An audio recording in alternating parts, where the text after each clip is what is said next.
Ako si Chris, tawag nila sa akin Chris. Ito nga pala yung sasakyan ko. At ngayong araw, sinundo ko yung kaibigan ko. Sabi ko sa kanya, bibili kami ng drums pero ang dumi ng windshield ko.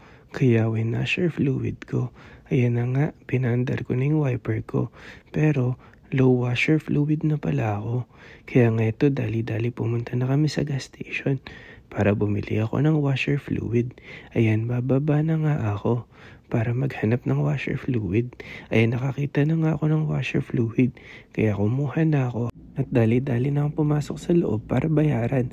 Pero sabi sa akin ng clerk, mas makakatipid daw ako, kumuha ako ng dalawa. Kaya ayan nga, nagbayad na ako ng dalawa. At mag-withdraw na ako dahil kulang ang dala kong pera. Kaya ayan, nagpagas muna ako.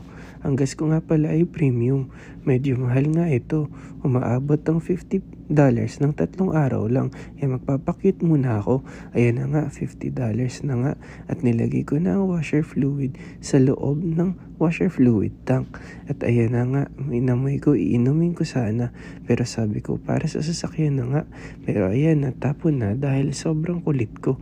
At ito ang pangalawa ng box dahil naubos na ang isa. Kaya ayan. At tinapon ko na nga ito.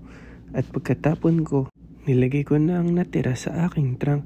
At ayan, sinara ko na nga. Nahiram ako ng kaibigan ko ng debit card niya. Dahil kulang nga ang dala kong pera. Nag-withdraw ako sa ATM ng $20. At ayan, lumabas na nga ang $20. At ito, papunta na kami sa bibilhan ko ng drums. Nakakatakot nga dito sa backlane. Kaya sabi ko, magdadrive na lang ako pa reverse. At ayan na nga, nagdrive na nga ako pa reverse. Pero hindi alam ng kaibigan ko na sorpresa to para sa kanya. At ayan, may party na kakain na ako. Yehey! Ang sarap ng lumpia, isasawsaw ko sa kare-kare. Kaya sumakit ang tiyan ng ilang kasama ko. Pero okay lang kasi nag-enjoy ako.